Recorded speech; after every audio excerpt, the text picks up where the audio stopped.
পরে সিঙ্গেল কোনো জায়গায় একটু ভোগান্তি হোক। আপনারা দেখেছেন আমরা কিন্তু শাহবাগে অবস্থান কর্মসূচি দিয়েছি, আমরা দাঁড়িয়েছি মিউজিয়ামের সামনে। আমরা চাই না আমাদের যে ভাই বোনরা রাস্তা দিয়ে চলছে তাদের একটুও ভোগান্তি হোক।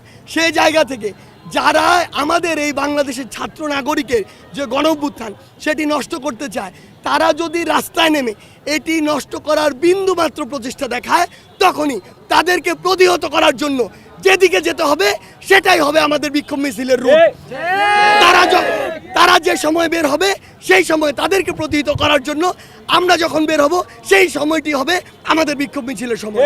যেই ফ্যাসিস্ট সরকার 16 বছর ধরে এই দেশের মানুষকে শাসন ও শোষণ করেছে, তাদের বিরুদ্ধে এই দেশের ছাত্র জনতা ঐক্যবদ্ধভাবে কিন্তু এই বিপ্লবটি ঘটেছে, এই গণ অভ্যুত্থানটি ঘটেছে।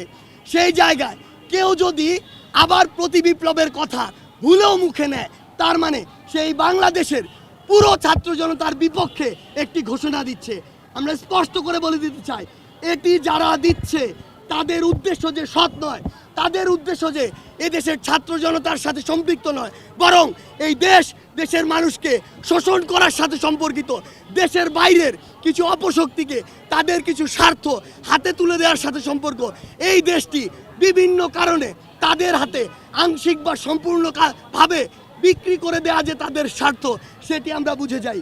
আমরা স্পষ্ট করে বলি, কেউ যদি পুনরায় আবার এই সাহসটুকু করে যে এই বাংলাদেশে আবার ছাত্র জনতার এই বিপ্লবের বিরুদ্ধে প্রতি বিপ্লব করার চেষ্টা পর্যন্ত আমরা দেখি, আমরা বলে দিচ্ছি 5ই আগস্ট দেখেছেন, এরপরে যা দেখবেন তা দেখার জন্য ছাত্র জনতার পক্ষ থেকে যা হবে তা দেখার জন্য আপনাদের অস্তিত্ব থাকবে না।